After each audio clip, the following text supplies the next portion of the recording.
E pra të dashur miqtë e mi, ja ku po ritakohemi ditën e sotme me mua Tirona Lilin. Fillimisht njëherë dua t'ju përshëndes të gjithëve dhe t'ju uroj një ditë të bukur me energji të mirë dhe bashkarisht të nisim maratonën tonë të komentimeve, analizave për ngjarjet që po ndodhin brenda shtëpisë së Big Brotherit, por njëkohësisht kanë një ndikim të jashtëzakonshëm edhe jashtë asaj. Çfarë po ndodh me Mateon dhe me Rogertin? Dua të ndaloj tek një debat që ndoshta shumica prej jush nuk e kanë ndjekur.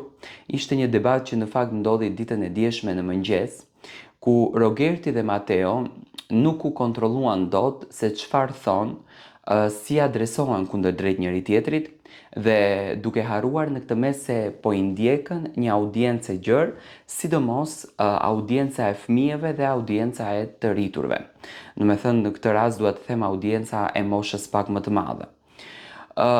Rogerti dhe Mateo grindeshin në dhomën e gjumit, duke vënë epitete të ndryshme kundërdrejt njëri tjetrit, një epitet që çuditërisht Rogerti nuk e heq nga goja për Mateon.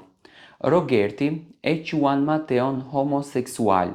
Dhe kjo është pak e turpshme realisht për ta dëgjuar, por Rogerti gjatë gjithë kohës Mateon e quan homoseksual. Dhe kërcënimi apo fjala e cila rëndoi më shumë dhe degradoi situatën ishte fjala teksa Rogerti thot Mateos që ma jep të dashurën tënde dhe unë ta tregoj burrnin time. Është e dyta herë që Rogerti e thot këtë fjalën brenda shtëpisë. Fillimisht një herë kundërdrejt Selin, ku më pas u mundua që të arsyetohet në prajm që nuk ishte e thënë ashtu, dhe tani kundërdrejt Mateos dhe kundërdrejt Brikenës.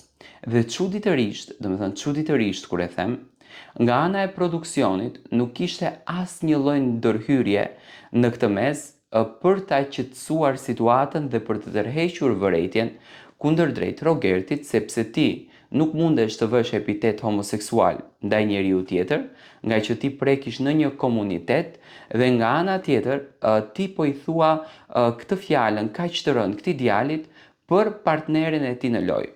Unë e di që është lojë provokimesh, e di që është lojë nervash, po të arrish ti, të degradosh fillimisht njëherë veten tënde dhe të provokosh tjetrin deri në këtë stad që me të drejtë Mateo ka edhe ta gjuan, kjo është jashtë normales, por unë e di cili është qëllimi i Rogertit në këtë mes. Në thelb, Rogerti nuk ka asnjë gjë personale me Mateon, me Brikenën, me Selin ndoshta edhe po. Por në këtë rast me Mateon dhe me Brikenën, por e gjithë çështja në këtë mes dhe i gjithë ky mlleth kundërdrejt Mateos vjen nga ana e Rogertit, sepse Rogerti nuk dëshiron që Mateon ta shikon në finale, i trëmbur nga forca që Mateo ka jashtë në aspektin e fansave, ndjekjes dhe të një mbështetje të gjerë kolektive që Mateo ka arritur të ndërton, Rogerti është me këto qëndrime sepse Rogerti ka hyrë më vonë dhe ka një pasqyrë të saktë se kë e duan dhe çfarë duan. Tani, për mendimin tim, unë mendoj që Rogerti, me gjuhën të cilën e ka përdorur brenda kësaj shtëpie dhe vazhdon ta përdorën, duke i ditur limitet e këtij formatit, fillimisht njëherë tregon që produksioni nuk ka fuqi kundërdrejt tij, që nuk sjellën një zarf të zi, që nuk degradon Rogertin, se më besoni, po të ishte një banor tjetër, do t'ishte larguar me zarf të zi. Imagjinoni çfarë thot Rogerti, nuk del nga shtëpia, ndërsa Marko i shkret thjesht preku me dorë, u largua dhe këtu duket padrejtësia dhe ky është një produksion i padrejtë në fund ditës. Tani, miri është ai çadri i Rogertit, i cili i qëndron sa më shumë afër dhe mundohet që të mos ta toleroj Rogertin që të delte gabimi, sepse Mateo është gati e shoh që të delte gabimi. Rogerti acaron aq shumë sa që Mateo është gati edhe ta gjuan. Tani këtë videon nuk është se e kanë postuar produksioni në Instagram, normalisht se nuk do të postojnë video të këtill, do të kishit thënë ju nuk e kanë dëgjuar me patjetër që po. Produksioni dëgjon 24/7 gjithçka se çfarë flitet, qoftë edhe me frym, jo me zë. dhe mendoj që mundohen që të heshtin për ta toleruar Rogertin dhe për ta mbuluar me rër gabimin e tij dhe për të vazhduar lufta edhe më tej. Mua në fakt nuk më duket njerëzore. Mateo më pas se provokoi tek familja, e preku tek familja, por mua nuk më duket njerëzore dhe më duket loj fëmijësh, derisa ti mundohesh të prekësh tek gjëja e ti më e çmuar, apo thën tek pika e ti më e dobët, nëse është e tillë brenda këtij formatit. Ti thua ti që ma sill këtë vajzën, unë mendoj që në këtë rast ti ke ofenduar Mateon, por ke ofenduar dhe familjen e saj që me të drejtë ato kanë të drejtë të ngrihen dhe ta qartësojnë këtë punën me ty, se nga ku e merr ti këtë guximin të thuash për bien ton këtë gjën. Unë mendoj që produksioni duhet një herë për gjithmonë të marrë masa për Rogertin, që Rogerti të vetë kontrollohet, të dije se çfarë të flet. Aty nuk është në një rrugë Rogerti që mund të flet atë se çfarë nxjerrën nga goja.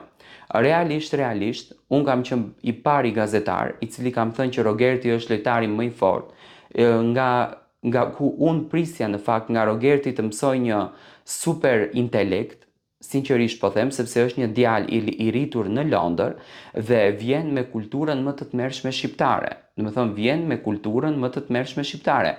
Këto që vinë nga Londra, nga Amerika, nga Zvicra, kur vinë në Ballkan, qoftë në Shqipëri, qoftë në Maqedoni, qoftë në Kosovë, thonë ju s'keni kulturë, ju nuk silleni si ne jemi më të përparuar, ne jemi më të zgjuar, ne nuk i flasim fjalët boshe, por realisht Rogerti tregoi që të riteshke në Londër, i bie që ti duhesh të krijosh një kulturë çnjerëzore që realisht është e turpshme për ta dëgjuar.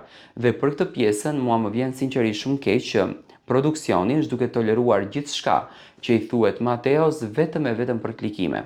Tani Mateo nuk është në karakterin e Rogertit, se po të ishte Rogerti do ta kishte ngritur zërin, edhe edhe yje do ta kishin marrë vesh se ça halli ka Rogerti.